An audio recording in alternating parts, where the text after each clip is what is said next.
In an earlier episode of Lost from Nottingham, we looked at the old market square from its building with the council house in 1929 to its redevelopment in 2007. And if you didn't see that, please click on the link above. The one thing we never touched on though was what was there before the council house. So let's put that right.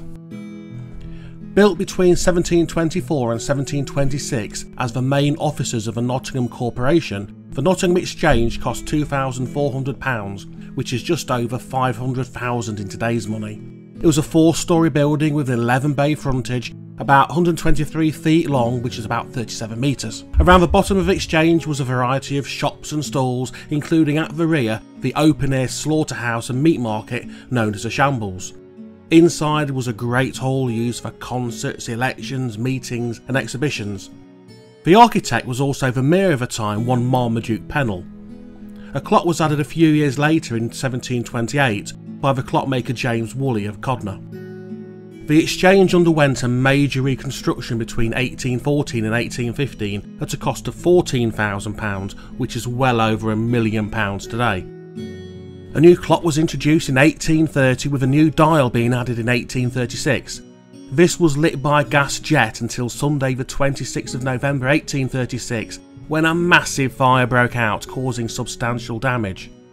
A new clock was added again in 1881, this time manufactured by Nottingham clockmakers G&F Co. In 1876 an oddity was added to the Exchange. It consisted of a long oblong box containing an electrical mechanism and a pole with a large brass ball. This was to standardise time across the country, and once a day the ball was raised to the top of the pole until 1 PM when an electrical impulse was transmitted from Greenwich Observatory and caused the ball to drop.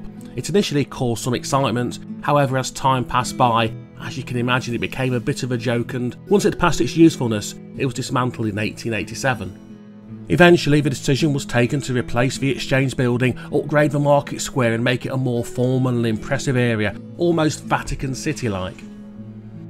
In some respects it's a shame the Exchange has gone, however I can imagine that by the 1900s it was in a poor state of repair. The fact it was totally demolished to make way for the council house perhaps is proof of this. Pieces do survive though. The ornate arch window at the front of the building is now in situ in Manor Care Home in Arnold. The original clock face is mounted on the outside wall of the tower at St Nicholas Church in the city centre, the workings of which are in the Nottingham Industrial Museum. The final clock is mounted in St Helen's Church in Trowell. The timing was right for the redevelopment. Any earlier we could have had something Victorian, and any later into the 20th century, well, it would have been square and concrete.